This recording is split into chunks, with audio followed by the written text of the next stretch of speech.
mathematical. That was his significant experiment that demonstrated that model. I mean, but remember, Tycho Brahe came up with a version that fixed it, so you could still have the Earth center, right? And remember, there are other models. But what happens when you have Aquinas basically introducing this idea that we have a model that is the Orthodox faith, based on a Platonic worldview, but we also have Aristotle that's scientifically much more advanced, clearly superior, right? So we have to understand our faith in terms of both of these models, and so he took the Aristotelian model, added it to Plato, and you ended up with a double ontology. It's two sets of things, much more complex, and you have to recognize that what you're reading is metaphorical, so that there's interpretations, and everything's interpretable, right? This, in a way, and a lot of contemporary people today will argue that this introduces a sense of relativity, right? That in a sense, everything is relative. Oh, that's the crime, because as soon as you say everything is relative, you can blame that on Einstein as well, theory of relativity. You can go back further and blame it on Leibniz, and so on. That he argued with Newton. Newton was, the idea that there's a space and time, that's actually structuring the universe. And Leibniz said, no, it's all relative motion, right? So that argument was there back even in the 70s, right? Einstein, of course, gives us the theory of relativity, where everything is relative motion, right? And by the way, Einstein doesn't say that means that anything goes. To understand Einstein and relativity, you have to figure the models are relative, right? Which model are you going to use in order to explain things? If you use model A, all the rules and truths in model A are true in that model, right? But I need this model in order to solve this particular problem. We have a whole bunch of rules and truths in that model, and you have to accept those if you're working in that model. Right? So the idea of relativity means you have multiple models. Which model is the correct model for the job? Which tool do you need? A standard tool or a metric tool. You're going to screw the vehicle up if you use the wrong tool, right? Same thing with models, right? This is a very powerful model to think in terms of models, right? That we're capable of all these different models, just like all the different languages we have, right? But use the right model. If you go to Italy, parlo italiano, right? Parlo italiano. Sorry, I put that in first person instead of the imperative, right? But you get the idea.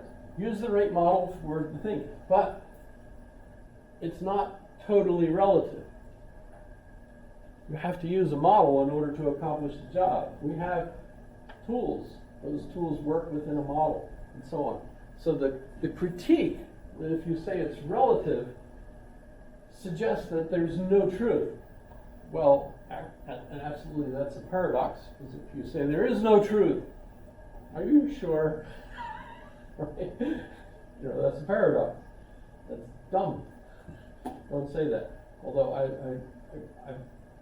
I'd love to have joined the DDA.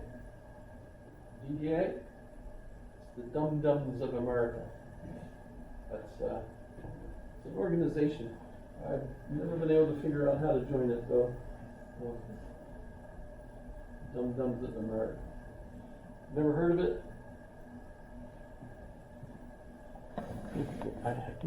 This is the internet here.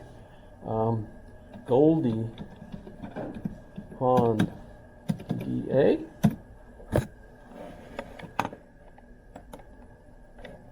it's just wonderful having you on the show. I've always wanted to get to know you and find out what you're really like. Oh. Yeah, because whenever I watch you on television, you're always pretending to be so dumb. You know what I mean? Yeah, I'm not pretending. I really am dumb. You are? Yeah, I am. You know, and what's more, I'm proud of it. Dumb is beautiful. You're proud of being dumb? That's right. Hmm. I mean, now, did you ever stop and think, who are all the people that cause all the trouble in the world? I give up who? The smart people. Smart people. That's right. And who are the scientists and the statesmen and the generals who run all the government, make all the wars, and the dumb people? No, the smart people. That's right. And another question. Look at air pollution. I mean, who invented the cars and the machines that cause all that? They're smart The people. smart people. Yes. Yes. And what's the major problem confronting our universities in the, Smart people. You know, I never thought of that. That's because you're dumb like me. She's so right. Yeah, that's right. Yes, and then there's the overpopulation crisis. Well, now you just wait a minute and hold on there, Goldie. Mhm. You can't blame that on the smart people. I mean, dumb people have just as many babies. Yeah, but they can't count. I know that. I'm with you, Goldie, but what can we dumb people do about this Well, thing? now, this is the question we all have to stick together. Yeah. I said that before you Yeah. died. Probably what I said. Go ahead. In fact, we just formed a national organization. Organization? Yes. Hey, why don't you cheer up?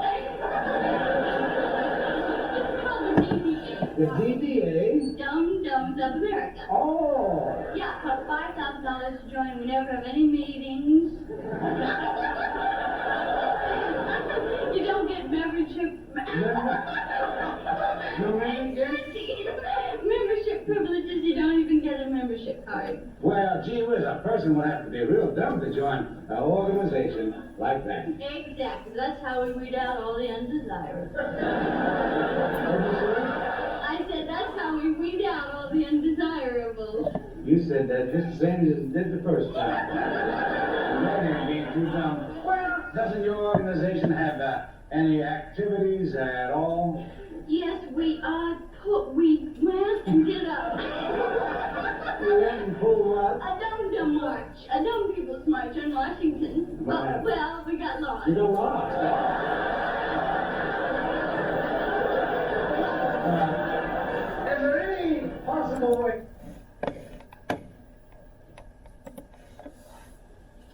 She made some very intelligent points there for numbers. Oh, wow, she's obviously quite Yeah. brilliant, actually.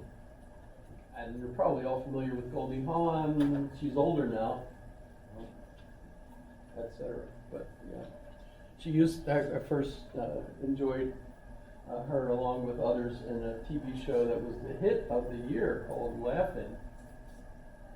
Never heard of it? That's quite an interesting history. One of the reasons I'm familiar with it is because my friend Joseph actually was associated with part of that.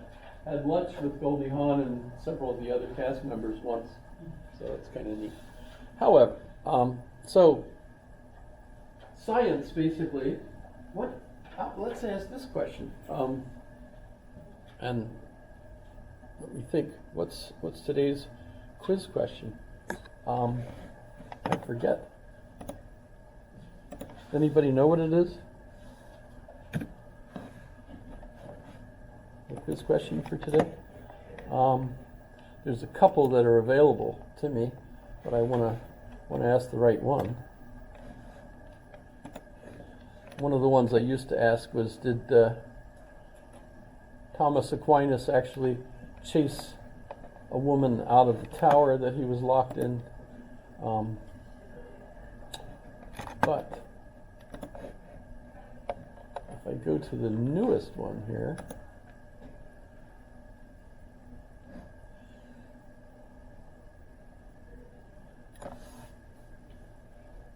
aha. Well, we're not really ready for that one yet.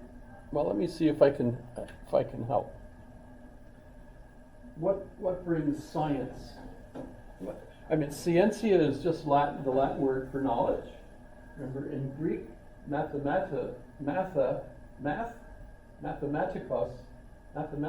means a knower, or a person who knows things, like a scholar. So math is really the Greek word for knowledge, but scientia, science, is just knowledge. Shio, I know, right? When we talk about science, the word literally means any knowledge at all, really. So theology, lots of people think this is weird, but theology was considered the greatest science in the Middle Ages, right? A lot of people think, oh, we just want to trust science. Well, theology is a science. You can also have the knowledge of literature. You study a particular, you get your PhD in writing about the meals that they ate in The Lord of the Rings. I happen to know very Hartley, that's what his PhD thesis was on. That's science, right? So what do we mean today, of course, by sciences? We think in terms of hard sciences, the ones like chemistry and the kind of physics you do in a lab where you're rolling balls around and you can see the different things. Seeing is believing, although now that we have AI enhanced videos, I don't know that we'll ever be able to say that ever again, right? But you get the idea that there's something associated with the physical sciences. The soft sciences, so-called soft sciences, one of them, for example, sociology, psychology, the ones associated with people are considered soft sciences because you can't do repetitive tests. You can't, repeat the experiment as you do in a lab. Let's drop the ball, boom, boom, boom, boom, boom. We had 4 bounces. Try again, boom, boom, boom, boom, boom. 4 bounces, right? Oh, that works really well. In fact, you can test out Galileo's feather and bowling ball.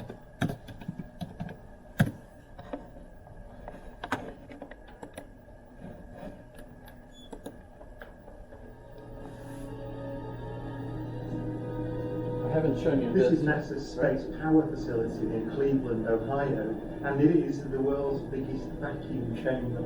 It's used to test spacecraft in the conditions of outer space, and it does that by pumping out the 30 tons of air in this chamber until there are about 2 grams left. And it's kind of got an eccentric construction, which is part of its history. It was built in the 1960s as a nuclear test facility to test nuclear propulsion systems. And so they vacuumed out all the air. Galileo's experiment was simple. He took a heavy object and a light one and dropped them at the same time to see which fell fastest.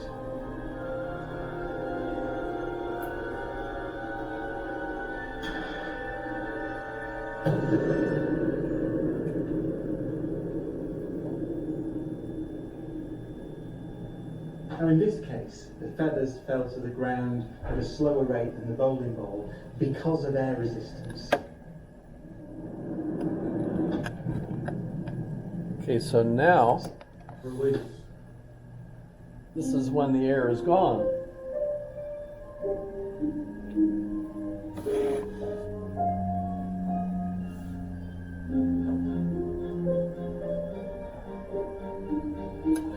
I don't know why they made it slow motion. I think it would have been more impressive if they had left it at full speed. But Like a clip after it was full speed.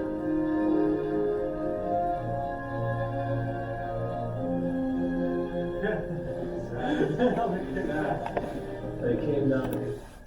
so Galileo, what's the significance of this? By the time Galileo lived,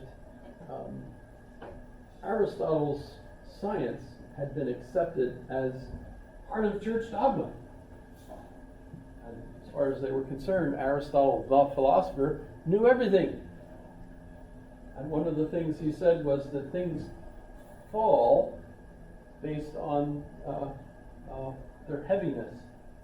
So basically he argued that if you had a light thing and a heavy thing, the heavy thing would fall faster than the light thing. What Galileo figured out was no, that as long as there's no air resistance, they fall at the same speed. So by this demonstration, which famously he is supposed to have done at the Tower of Pisa, right, which is leaning, probably seen lots